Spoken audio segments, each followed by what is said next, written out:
Good morning, everybody. So, this is day 4.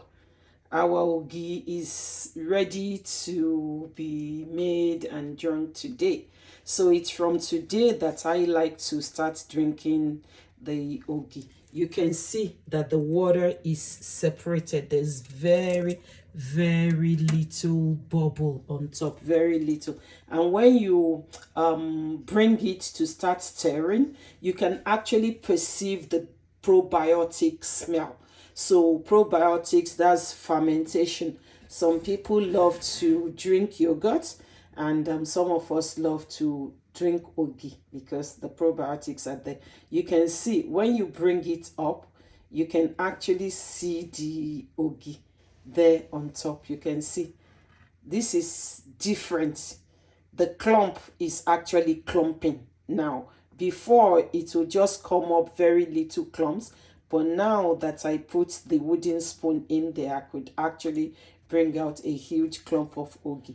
So today I'm going to stir because later in the evening I'm going to pour this into a pillowcase.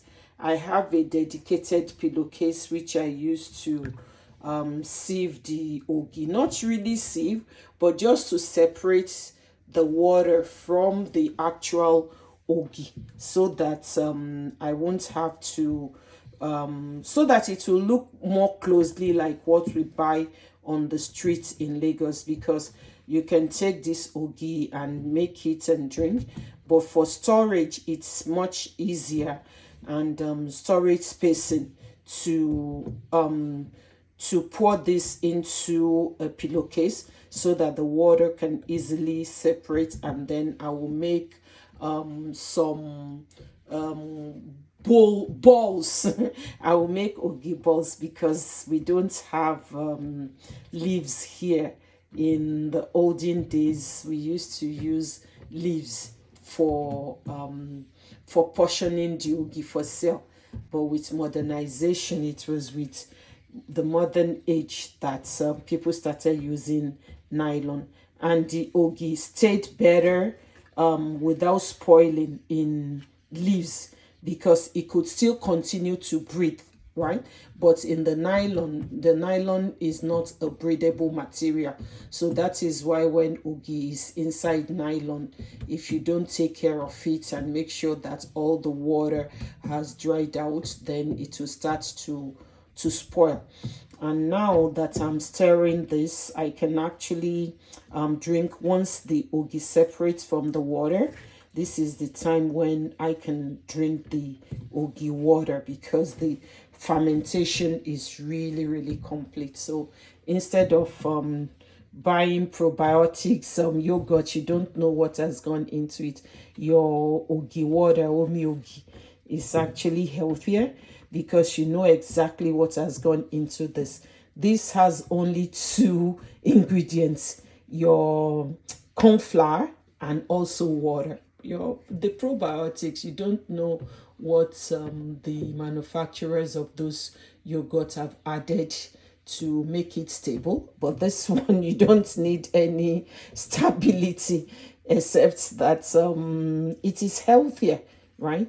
And it is probiotics. For those of us ogi lovers, we know I love drinking ogi a lot. I can drink ogi for breakfast, lunch, and dinner, and I will not even miss anything. Ever since my childhood, ogi has always been my favorite food. I don't know why. As a child, I used to make my ogi by myself. Nobody could make it for me. But then I will add so much sugar. But now, yeah, this is it. This is how I make my ogi. And this way, I don't really run out. This is just for my own consumption. I don't intend to give family and friends, because when I want to give family and friends, I make about 4 bags of the corn flour, the big bag of corn flour, which I showed in video 1. So everybody, ogi is ready. I'll just wait for the water to separate from it, and then I'll pour it in the pillowcase. Some people will say you should use muslin sheet I use pillowcase because yeah, the pillowcase was already there. I just bought a brand new pillowcase. If you don't have a brand new pillowcase, you can actually get one that is that you have in the house, but then you have to wash it. After washing it, I suggest that you also soak it for a few hours in vinegar. That will be your sterilization. So your old pillowcase could work. You could buy a brand new pillowcase instead of the muslin, the cheesecloth. Yeah, some people use cheesecloth, but pillowcase works for me, and that's what I've been using. So this is day 4, you all.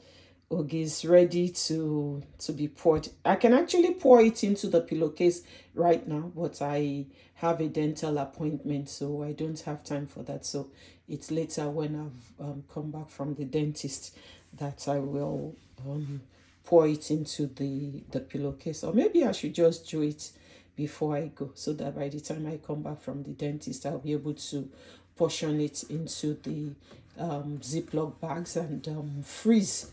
I normally freeze, but I know that some people just keep it in the refrigerator and they bring it out. But for me, that's just I'm going to occupy space in the refrigerator. So once I've separated the water, and I always keep the water in the refrigerator and I drink, I can actually boil it and make tea with it. I don't mind doing all that. So it's a matter of individual preference. So hope we now know how to make our ogi. Nobody has to send for ogi from Nigeria like I used to. And some people ask people to make ogi for them. But ogi is actually the cheapest thing that you can make. And it's healthier too. Especially if you enjoy ogi like myself and your family enjoy drinking ogi. That bag of corn flour was a lot. I mean, in Canada here, I think it was under $5 for that huge bag, and this ogi will last me maybe 2 months or more. I've never really monitored how long the ogi lasted, but I'm the only one who drinks it in my household. No other person likes it. So hope we have learned a thing or two from ogi, about ogi making here. So love you all. Bye.